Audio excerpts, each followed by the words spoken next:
My name is Claire Victoria Bowman, and I'm going to be doing the audio for a book called The Last Stop on Market Street by Matt DiLapino. In this presentation, we are going to be learning about the background knowledge that children are going to need to know before we read the book altogether, so they understand the different types of language that are in this book, the different pictures, the different metaphors, and the different ideas. So let's get started. The book says, "Trees get thirsty too," his Nana told him. "Don't you see that big one drinking through a straw?" What this part of the book means is that roots are very similar to straws. We use straws to drink drinks. We suck through the straw to get water or to get any type of drink, where trees have roots, and they use their roots to suck up water, nutrients from the ground to become healthy, and that's how they get their food. So what Nana is trying to say is that the roots are like straws, and she's making it easier for her child or her grandchild to understand. Some more background knowledge that children will need to know while we read the story is about buses. Some children have never experienced a bus or been at a bus stop before because their parents have cars, and maybe in their town they may come from a farm town where there aren't very many buses and they've never seen a bus or been on a bus.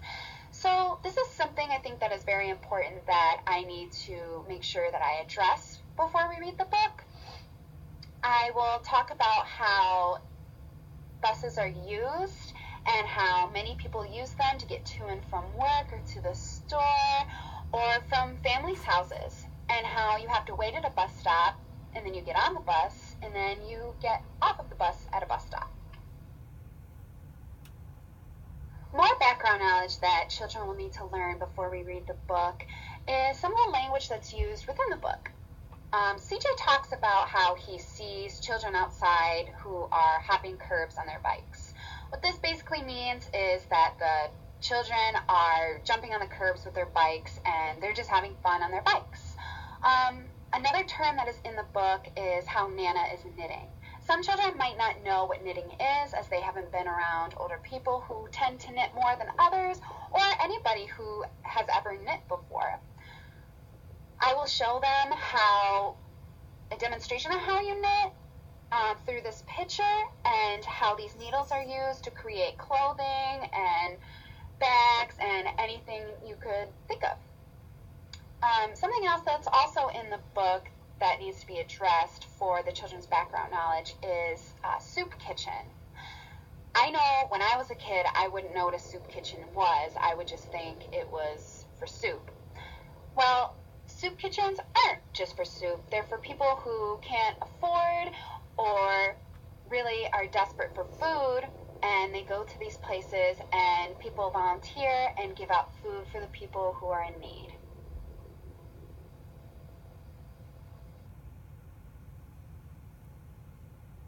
Background knowledge that children are going to need to know is what a guitar sounds like, what a guitar is, what kind of sound it makes. And I think it's really important for children to understand that so they can appreciate the music that's being represented in this book. So I'm just going to play a little bit for you.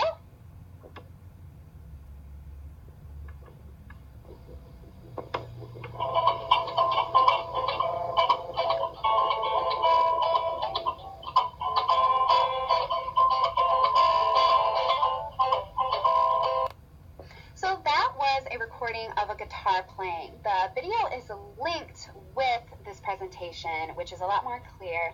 So you can visit that to listen to it instead, which I would do with the children, so they could see the guitar being played and they could hear it and understand how CJ felt when the music was playing. The last part of background knowledge that I think children are going to need to know for this book is when a blind man comes onto the bus and Nana talks about how, yes, he can't see, but he can see through his ears. And I know when I was a kid, that would make me think that he had eyes on his ears. So I think it's important for me to talk to my students about how he can't actually see through his ears. It's just his senses are heightened because he can't see through his eyes. So he is very good at hearing. So So what I've developed for this slide is just a black background so the children can see how the blind man sees. And I will play this section of birds chirping, and it's really beautiful with some water running in the background so they can get a sense of what it's like to just be able to hear and not see. So I'm going to play that for you right now.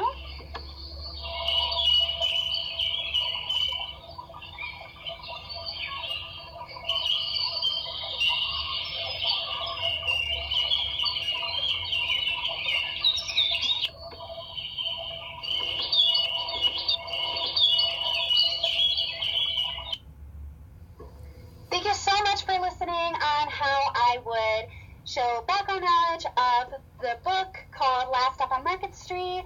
I hope you enjoyed this presentation, and I'm really excited to use it for my future students one day.